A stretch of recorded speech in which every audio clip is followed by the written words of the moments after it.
జీవితంలో ఎవరినైనా నమ్మండి, కానీ నిలకడలేని చేష్టలు, పొంతనలేని మాటలు మాట్లాడే వారిని మాత్రం నమ్మకండి. మనతో ఎవరైతే నిజాయితీగా ఉంటారో వాళ్లతో మాత్రమే మనం కూడా నిజాయితీగా ఉంటే చాలు. అంతేకాని అందరితోనూ నిజాయితీగా ఉంటే అది మన మంచితనం కాదు, మూర్ఖత్వమే అవుతుంది. కొందరు మనకెంత దగ్గరగా ఉన్నా దగ్గర కాలేరు. మరికొందరు ఎంత దూరంలో ఉన్నా మనసుకు దూరం కాలేరు. మనసుకు నచ్చిన వారితో మనం ప్రతిక్షణం మాట్లాడకపోవచ్చు, మన మనస్సు మాత్రం వారి కోసం ప్రతిక్షణం పరితపిస్తూనే ఉంటుంది.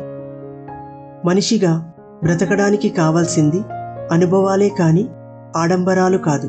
మనసు ప్రశాంతంగా ఉండటానికి కావాల్సింది అనుభూతులు కానీ ఆలోచనలు కాదు. అందరితో పంచుకోవడానికి కావాల్సింది ఆనందాలు కానీ ఐశ్వర్యం కాదు.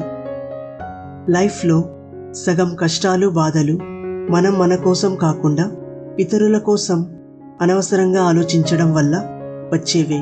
ఆలోచనలు అదుపులో ఉంచుకుంటే బాధలు వాటంతటవే పోతాయి.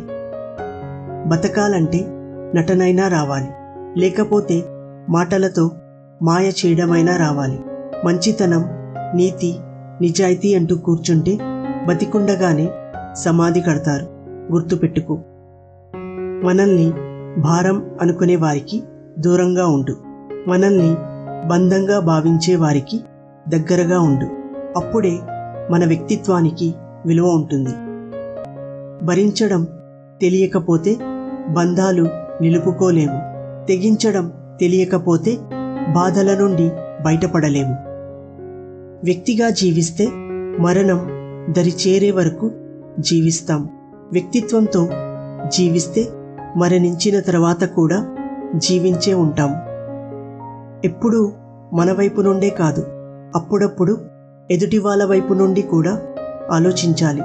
అప్పుడే ప్రతి ప్రశ్నకి సరైన సమాధానం దొరుకుతుంది.